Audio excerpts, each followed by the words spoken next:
Yes बेटा, good evening. बेटा doubts पूछिए आप लोग। सर क्वेश्चन 9 रिपीट कर दो एक बार। 9th बताते हैं और 11th का थर्ड बेटा। 9th क्वेश्चन बता रहे हैं, उससे पहले और कोई डाउट है तो बोलिए बेटा। फर्स्ट एक्सरसाइज के अंदर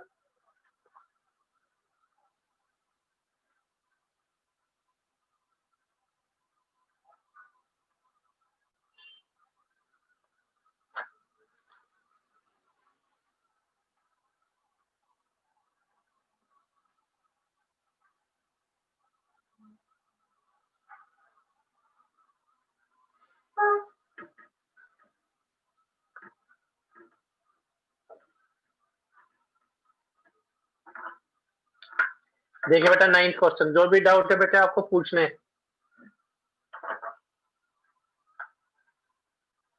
9th क्वेश्चन रिकैप, एक ही रिजल्ट है फर्स्ट एक्सरसाइज का। Exercise name is conditional probability.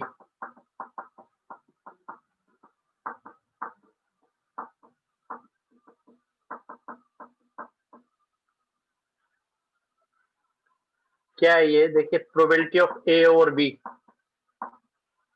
क्या पढ़ेंगे इसको? ए की probability given that, keeping in mind that, condition that. ये ओब्लिक का साइन है, इसका क्या मतलब है? Condition that. Given that,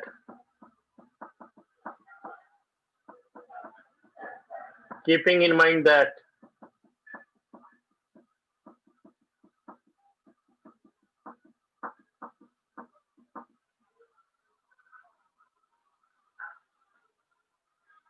probability A, given that, condition that, keeping in mind that B has occurred, B event हो चुकी है। तो उसका आंसर आएगा बेटा दोनों का intersection divide by P B. बस आंसर, दोनों का intersection divide by P B.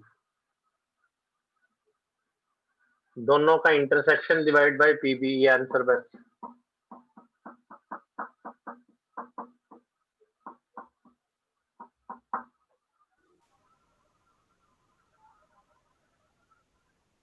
P C over D, कोई भी चीज निकालनी है, दोनों का intersection divide by P D. B over A, दोनों का इंटरसेक्शन डिवाइड बाय जो अपोन में, वो अपोन में ही रहेगा, पी ए। कुछ +1 क्लास के रिजल्ट्स बताए हुए थे, वो आपको आना चाहिए। कोई उनमें से भी कोई डाउट है तो पूछिए। 9th क्वेश्चन तो बता ही रहे, 9th 11th third part. 9th से पहले और कोई डाउट? 9th क्वेश्चन देखिए बेटा। 9th इज कि mother, father and son, they line up for at random for a family picture. Line up for a family photo.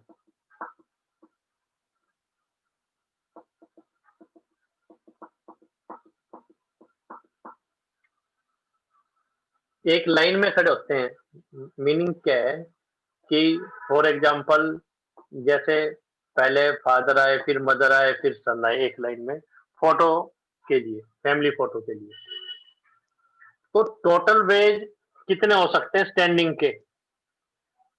At random without partiality, मतलब कोई भी बिना सोचे समझे, कोई आगे पीछे कैसे भी खड़े हो गए। तो प्रोबेबिलिटी का कोई भी क्वेश्चन है, टोटल वेज तो आपको पता होना चाहिए, जिसको सैंपल स्पेस भी कह सकते हैं। सैंपल स्पेस, इसमें कितने एलिमेंट होंगे बेटा?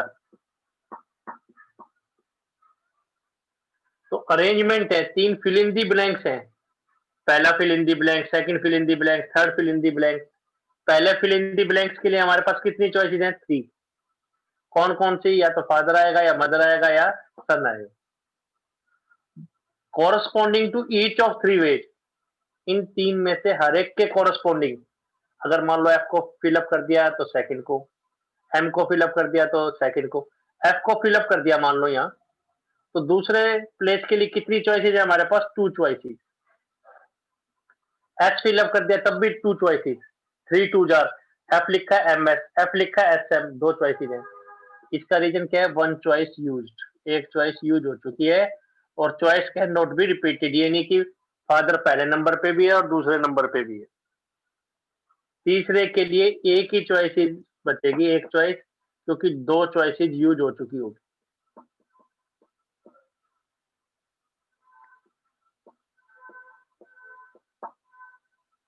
तो टोटल वेज अरेंज करने के कितने हो सकते हैं? 6।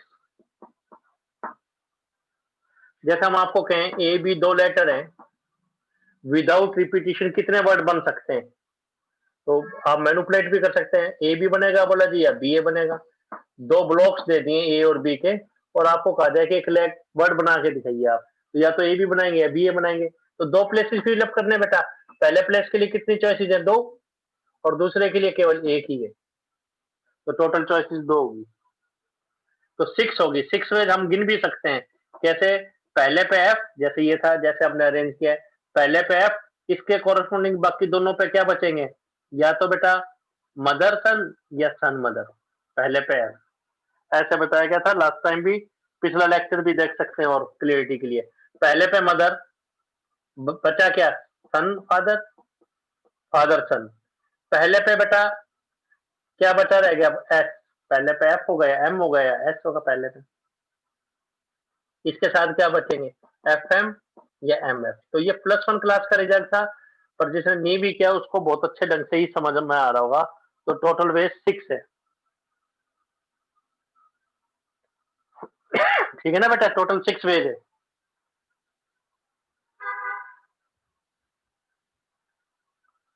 तो जैसे बेटे आपको लास्ट टाइम भी बता रहे थे, अमिताभ बच्चन का एग्जाम्पल दे रहे थे, भाई अमिताभ बच्चन, अभिषेक बच्चन और जया भावदरी जो है वो एक लाइनअप होते हैं, तो लोग सट्टा खेलते हैं, जुआ खेलते हैं। बोला शर्त लगा ले कि पहले तो अमिताभ बच्चन खड़ा होगा, बीच में अभिषेक बच्चन खड़ा होगा, बाद में जया खड़ी होगी। इस टाइप से जुआ खेलते हैं। तो आप कितने तरीके से जुआ खेल सकते हैं? 6 वेज।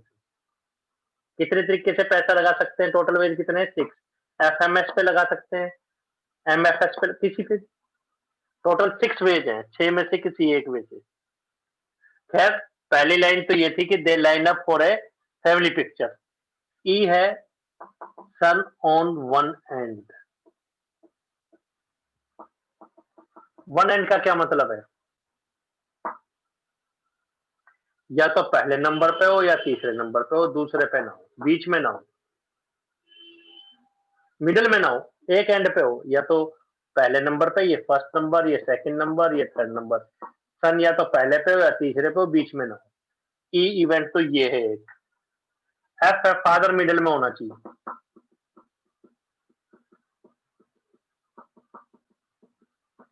फादर इन मिडिल का क्या मतलब है बेटा? फादर सेकंड नंबर पे होना चाहिए, फर्स्ट पे नहीं होना चाहिए और थर्ड पे नहीं होना चाहिए। ये एफ इवेंट है। क्वेश्चन में ये लिखा हुआ है, 6th क्वेश्चन से पहले बुक में ये लिखा हुआ है ई ओवर एफ निकालने।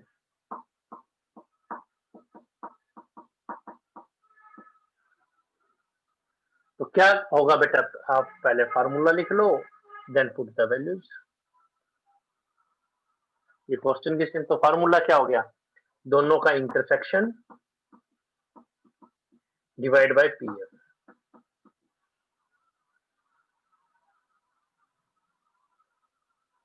तो रूल क्या बताया था? पहले एफ के केसेज लिखो आप, फिर किसके लिखेंगे? पहले एफ के केसेज लिखे जाएंगे, फिर एफ में ई के केसेज लिखने की जरूरत नहीं है। एफ में से वो केसेज लिख लेंगे जो ई में भी है। एफ क्या चीज है बेटा? Father in middle. तो फादर कहां पे होना चाहिए? सेकंड नंबर पे। फर्स्ट 2 नंबर पे कोई भी हो, चाहे फर्स्ट और थर्ड पर। फादर मिडल में हो, फर्स्ट और थर्ड पे चाहे कोई भी हो। तो फर्स्ट और थर्ड पे कितने वे से हम अरेंज कर सकते हैं? पहले मदर, फिर सन, और पहले सन फिर मदर। तो 2 वे से हम अरेंजमेंट कर सकते हैं, 2 वे, 6 में से। तो एफ की प्रोबेबिलिटी बटे बताया था, प्रोबेबिलिटी का कोई भी क्वेश्चन हो, फार्मूला सेम है, चाहे 9th क्लास से कर रहे हैं। क्या सेम है formula? Favourable over total best. तो एफ के फेवर में कितने केसेज हैं बेटा? 2 केसेज। और टोटल केसेज कितने हैं? 6। एफ के फेवर में कितने केसेज हैं? 2 केसेज हैं, 2 वेज। और टोटल केसेज कितने हैं बेटा? 6। तो 2/6 आंसर आ गया। एफ में वो केसेज जो ई में भी हैं। ई क्या है? सन ऑन वन एंड, यानी सन किस नंबर पर होना चाहिए? तो फर्स्ट पर या थर्ड पर, सेकंड पे ना हो। तो देखिए इसमें वो केसेस ढूंढिए जिसमें सन एक एंड पे हो। एक एंड का मतलब या तो फर्स्ट पे या थर्ड पे हो। तो क्या पहला केस फेवरेबल है? यस, क्योंकि सन जो है थर्ड नंबर पे है, एक एंड पे है। क्या दूसरा फेवरेबल है? यस। तो इसके भी फेवरेबल वेज कितने हो गए? 2 वेज। तो ये आ गया 2/6। तो आंसर क्या आ गया? 1। अगर आपको 10th क्लास का ध्यान हो, किसी चीज की प्रोबेबिलिटी 1 थी तो श्योर इवेंट था, 100% होगा।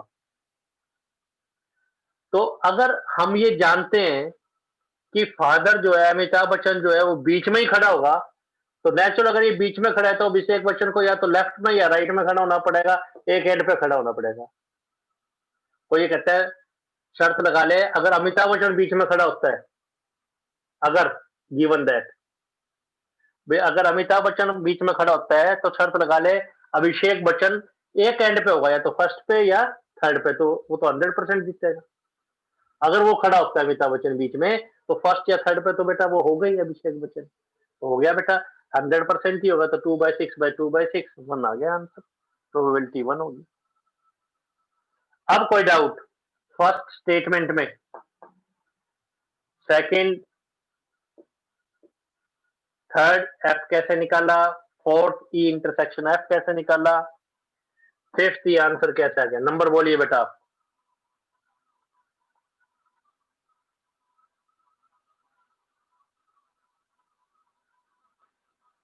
डाउट है तो बेटा नंबर पूछना पड़ेगा। 11th क्वेश्चन थर्ड पार्ट बता रहे हैं, कर लीजिए नोट।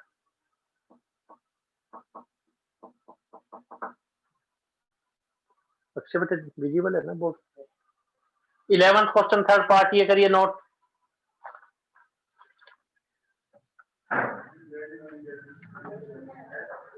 कोई नहीं, आराम से दे देना मेरे पास। हाँ,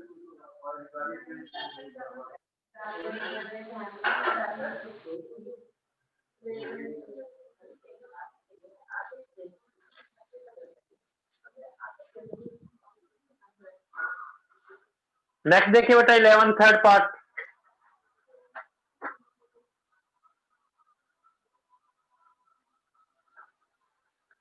डाउट है तो नंबर पूछिए बेटा। फार्मूला आपको ओके ये वाला रब कर रहे हैं बेटा। 11th थर्ड पार्ट देखिए।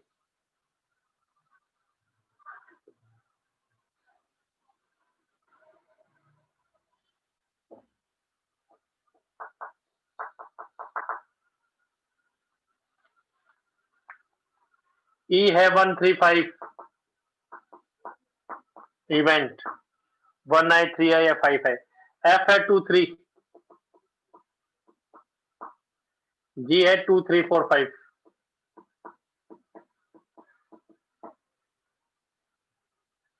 थर्ड पार्ट इज और in sample space in die.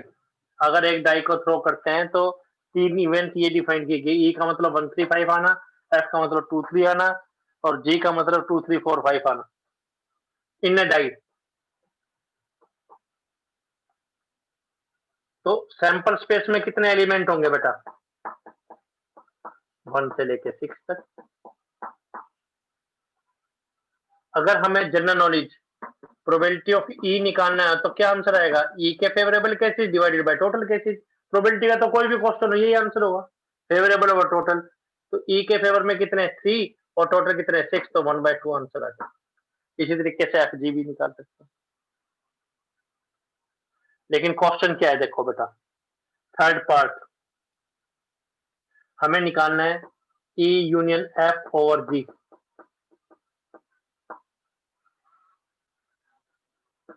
E union F एक नई इवेंट बन गई, मान लो H, E F, G H, कुछ भी ले लिया, ए बी सी डी भी ले सकते थे, सीक्वेंस में ले लिया, ई एफ जी एच एच मान लिया, मान लो, तो क्या होगा आंसर?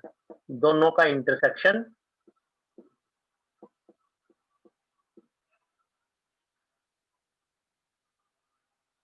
बस आंसर। जी के फेवर में कौन से क्या चीजें? तो जी के फेवर में 2 3 4 5, ये जी है, तो जी का प्रोबेबिलिटी क्या आ गई? 4/6। जी की प्रोबेबिलिटी क्या है बेटा? 4/6 होगी, ठीक है। ई यूनियन एफ क्या है? 1 2 3 5 रख दो, अच्छे बेटे यही रख दो। ई यूनियन एफ क्या है? 1 2 3 5, यानी एच कह लो चाहे ई यूनियन एफ रहने दो। बेटा इन दोनों में कॉमन क्या है? एच और जी के अंदर, एच और जी में कॉमन क्या है? 2 3 5 2 3 5। तो कितने फेवरेबल इवेंट हो गए? जी इंटरसेक्शन एच या इंटरसेक्शन जी, एच इंटरसेक्शन जी में 3 हो गए, 2 3 5, तो 3/6, तो 3/4 आंसर है।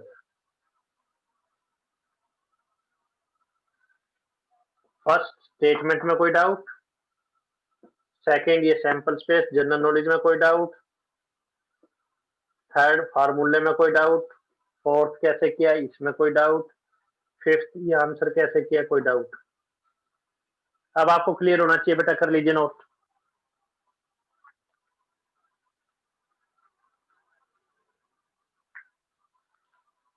इलेवेंथ क्वेश्चन तक बेटे आप लोगों को कोई डाउट है तो वो पूछ सकते हैं आप। 11th नंबर तक कोई और डाउट? क्वेश्चन नंबर 11 तक कोई और डाउट है तो पूछिए आप।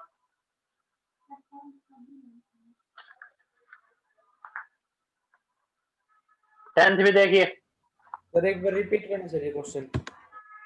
ये क्वेश्चन रिपीट करते हैं। क्या करें?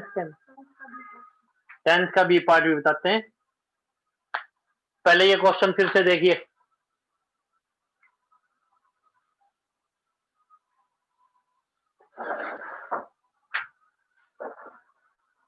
देखिए बेटा क्वेश्चन क्या है। एक डाई को थ्रो किया गया तो एक डाई के अंदर 6 केसेज होते हैं, 1 से लेके 6 तक, ये लिख दिए। डाई के अंदर 9 10th क्लास का कंसेप्ट है कि डाई को थ्रो करेंगे तो 6 केसेज होते हैं, लिख दिए 1 2 6। ई का मतलब है वो कह रहा है 1 3 5, ये भी कह सकता था कमिंग ओड नंबर। F 2 3 लिखा है तो F को वो ये भी कह सकता था कमिंग प्राइम नंबर। जी लिखा है नंबर फ्रॉम 2 to 5 भी कह सकता था। अगर हमें ई की प्रोबेबिलिटी चाहिए तो क्या होगा? Favourable over total 1/2। क्वेश्चन ये है ई यूनियन एफ ओवर जी निकालिए। तो ई यूनियन एफ क्या है? ये बच्चों को थोड़ा डिस्टर्ब करता है ये वाला पार्ट। ई यूनियन एफ क्या है? मान लीजिए एक नई इवेंट है एच, ई यूनियन एफ हमें निकालना आता है। यूनियन का मतलब क्या, चाहे पहले में चाहे दोनों, दूसरे में चाहे दोनों में। तो एच मान लिया तो आंसर क्या आ गया? एच इंटरसेक्शन जी ओवर पीजी। दो क्वेश्चन बन गए प्रोबेबिलिटी के, एच इंटरसेक्शन जी की प्रोबेबिलिटी निकालना और जी की प्रोबेबिलिटी निकालना। जी की प्रोबेबिलिटी निकालना तो बहुत आसान है, favourable over total 4/6। H intersection G के फेवरेबल केसेस कैसे निकालेंगे? जी के भी केस लिखो, एच के भी केस लिखो और दोनों में कॉमन ले लो। जी के केस तो दे ही रखे हैं 2 3 4 5। एच का क्या मतलब है? E union F. ई यूनियन एफ कैसे करते हैं? 1 3 5 तो लिख ही लो, दूसरे में जो रह गया वो लिख लो 1 2 3 5। जी और एच में कॉमन क्या है? 2 इसमें भी है, इसमें भी है, 3 इसमें भी है, इसमें भी है, 5 इसमें भी है, इसमें भी है, तो 2 3 5 कॉमन।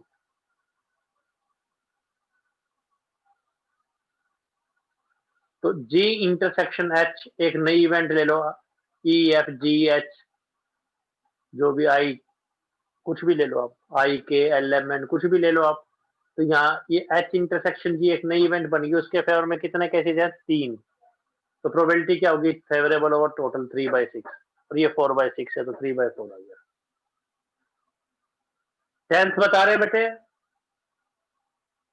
10th क्वेश्चन और पूछिए इसके अलावा, 10th बताते हैं बेटा।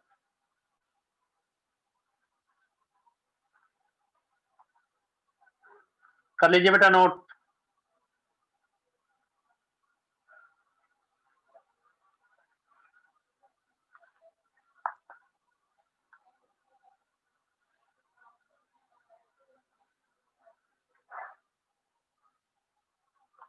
टेंथ बी पार्ट देखिए फिर बेटा।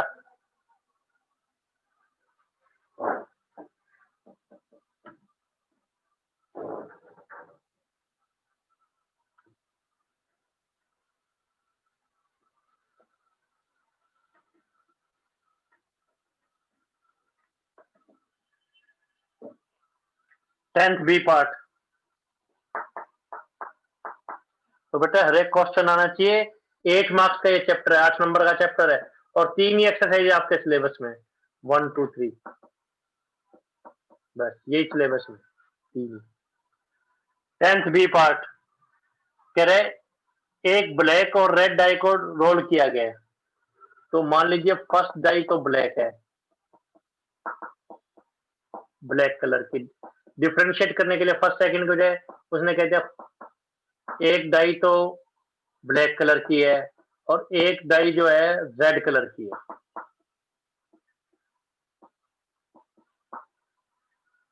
तो एक ब्लैक और रेड कलर की डाई को टॉस किया गया। मान लीजिए पहली डाई ब्लैक है और सेकंड डाई रेड है। तो सैंपल स्पेस में कितने एलिमेंट होंगे आपको पता है? पहले पे या तो 1 आएगा या 2 या 3 या 4 या 5 या 6। पहले का मतलब ब्लैक डाई, ब्लैक डाई के ऊपर या तो 1 से लेके 6 तक आएगा, और रेड डाई पे के ऊपर भी 1 से लेके 6 तक आएगा।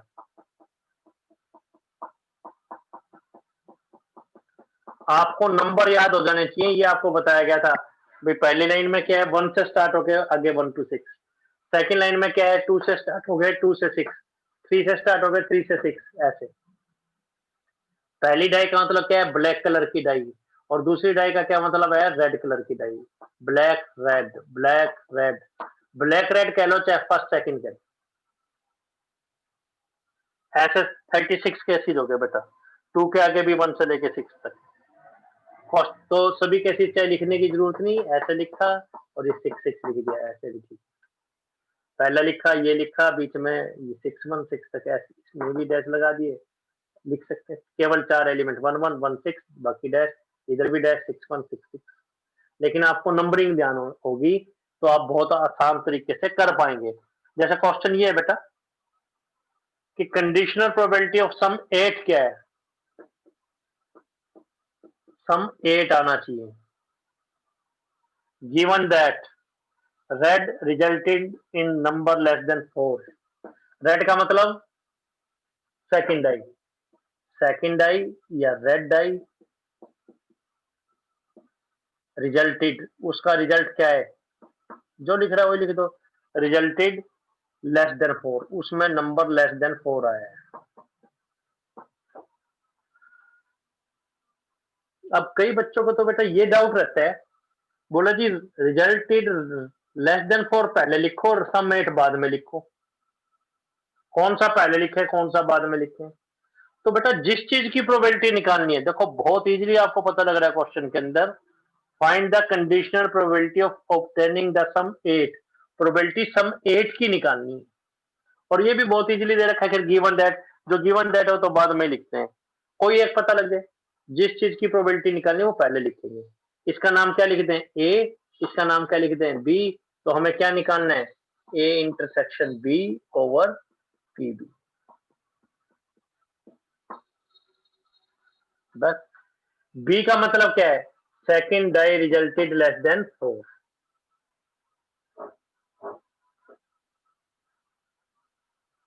सेकंड डाई के ऊपर जो नंबर है वो लेस देन 4 आना चाहिए, सेकंड डाई के ऊपर। कोई कंफ्यूजन? सेकंड डाई के ऊपर नंबर लेस देन 4 आना चाहिए।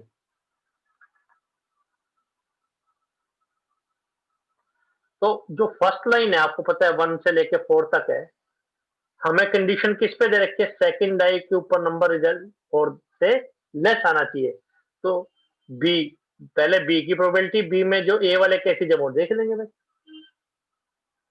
तो बी में क्या आएगा बेटा, बी के cases, second die resulted less than 4, second die के ऊपर रिजल्टेंट क्या है, लेस देन 4, यानी सेकंड डाई क्या होना चाहिए, सेकंड डाई के ऊपर नंबर क्या क्या आना चाहिए, या तो 1 आए या 2 आए या 3 आए।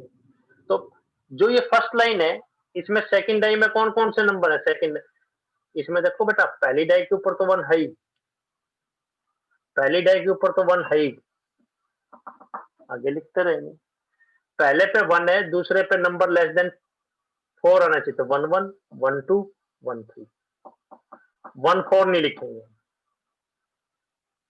तो पहली लाइन स्कैन होगी, यानी कि हर एक एलिमेंट को लिखने की जरूरत है। दूसरी लाइन कहां से स्टार्ट है, 2 से,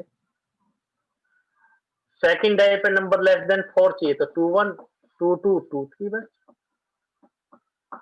पहली डाई के ऊपर 3 4 5 6, पहली डाई के ऊपर कोई कंडीशन नहीं है, सेकंड डाई के ऊपर नंबर लेस देन 4 चाहिए, तो क्या आएगा 1 2 3, समझ गए बेटा, 1 2 3, पहले तो 4 है, 4 से स्टार्ट है, तो कितने केसेज होंगे ये, 18 केसेज हो जाएंगे।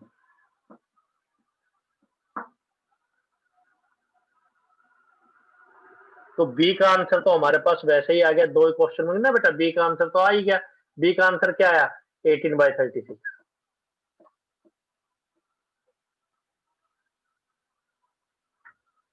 अब देखें बेटा, एक एक केसेज लिखने की जरूरत नहीं है, जनरल नॉलेज लिखने नहीं है, जनरल नॉलेज, अगर एक एक केसेज लिखने हो, सम 8 चाहिए, तो कौन कौन से केसेज होंगे, 9 10 का रिवाइज करवा रहे हैं बेटा आपको,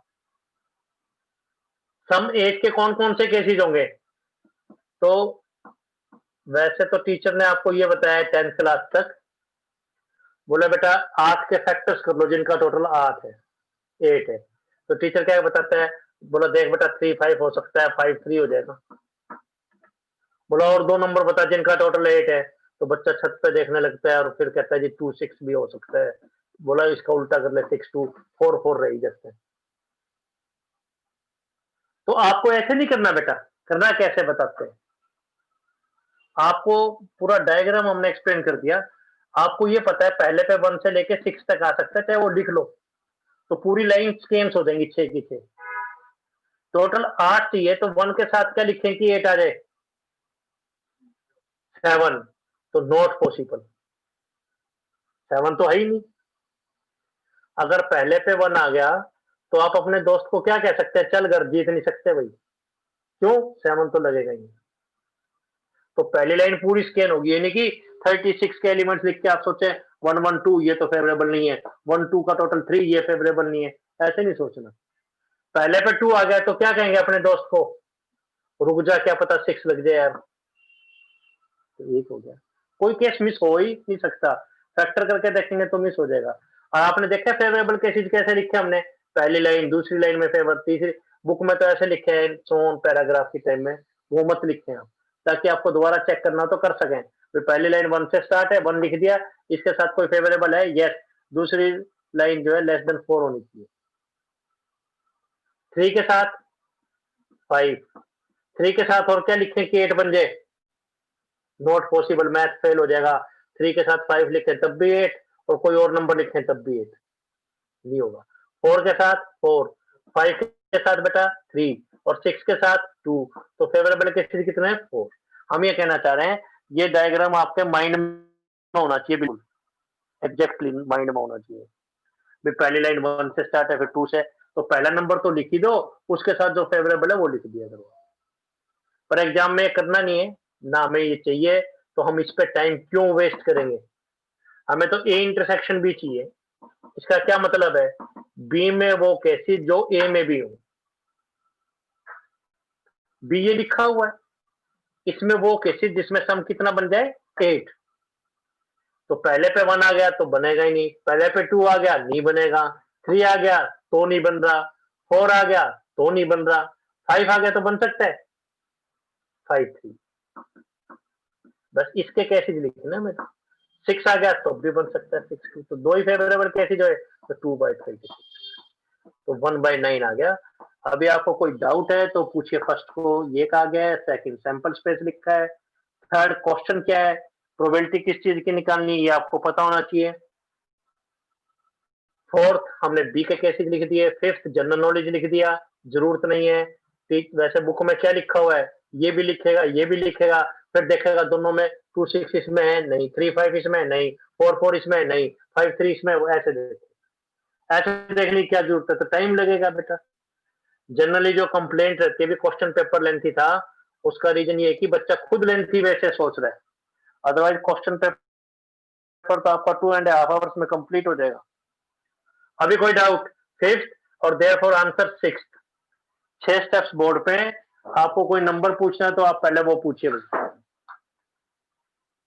पहले कोई नंबर पूछना है इसमें, वो बोले आप।